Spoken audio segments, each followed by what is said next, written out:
Om Shri Krishnaya Paramatmane Namaha. Mahabharatham, Chapter 3, Bheeshmas Vow. With joy the king received to his heart and his kingdom the resplendent and youthful Prince Devavrata and crowned him as the Yuvaraja, the heir apparent. 4 years went by. One day, as the king was wandering on the banks of the Yamuna, the air was suddenly filled with a fragrance so divinely sweet that the king sought for its cause, and he traced it to a maiden so lovely that she seemed a goddess.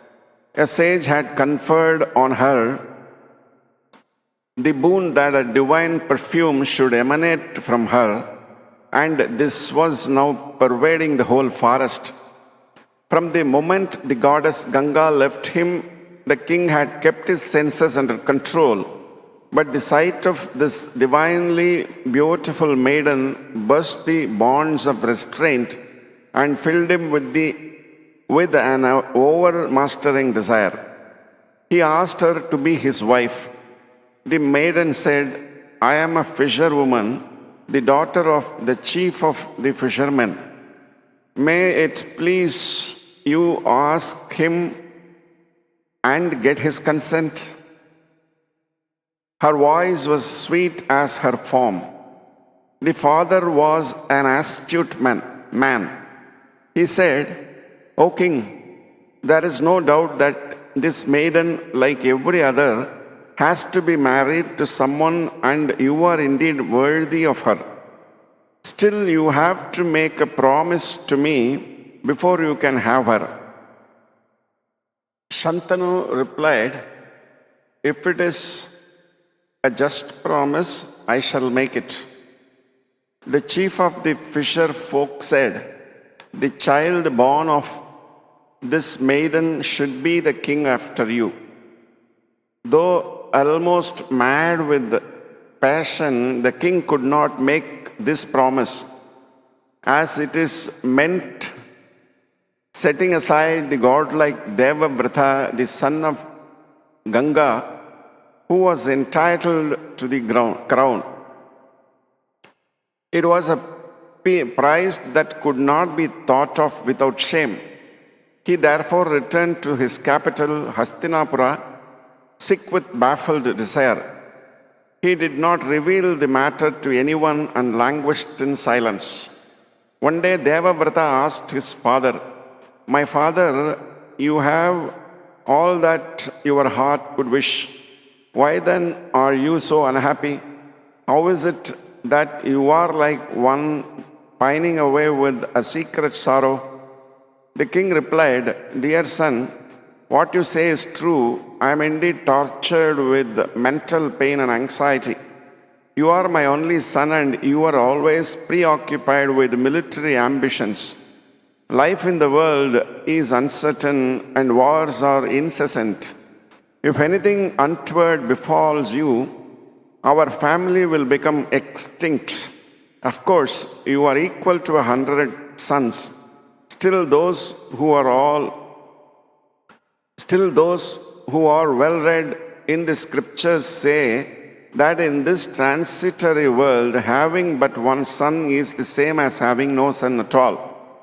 It is not proper that the perpetuation of our family should depend on a single life, and above all things, I desire the perpetuation of our family.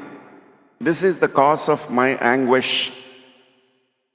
The father prevaricated, being ashamed to reveal the whole story to his son. The wise Devavrata realized that there must be a secret cause for the mental condition of his father, and questioning the king's charioteer, came to know of his meeting with the fisher maiden on the banks of the Yamuna. He went to the chief of the fishermen and besought his daughter's hand on his father's behalf.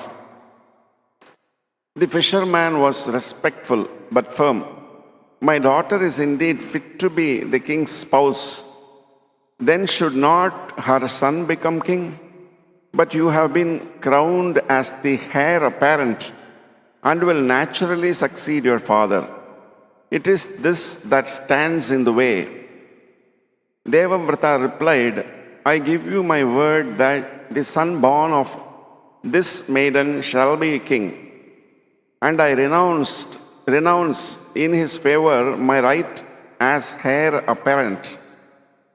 And he took a vow to that effect.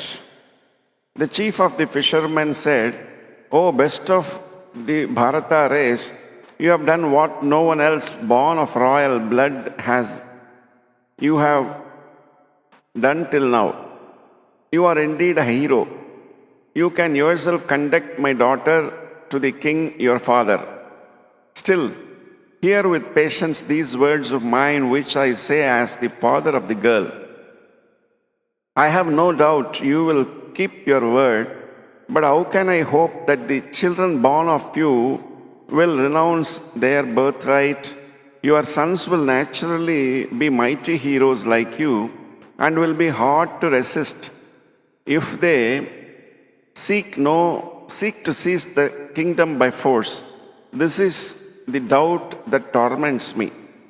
When he heard this naughty question posed by the girl's father, Devavrata, who was bent on fulfilling the king's desire, made his supreme renunciation. He vowed with the upraised arm to the father of the maiden, I shall never marry, and I dedicate myself to a life of unbroken chastity. And as he uttered these words of renunciation, the gods showered flowers on his head and cries of Bhishma, Bhishma that resounded in the air. Bhishma means one who undertakes a terrible vow and fulfills it. That name became the celebrated epithet of Devavrata from that time. Then the son of Ganga led the maiden Satyavati to his father. 2 sons were born of Satyavati to Shantanu, Chitrangada and Vichitravirya, who ascended the throne one after the other. Vichitravirya had 2 sons, Dhritarashtra and Pandu, born respectively of his 2 queens, Ambika and Ambalika. The sons of Dhritarashtra, 100 in number, were known as the Kauravas. Pandu had 5 sons who became famous as the Pandavas. Bhishma lived long, honored by all as the grandsire until the end of the famous battle of Kurukshetra. This ends the chapter. Om Namo Bhagavate Vasudevaya.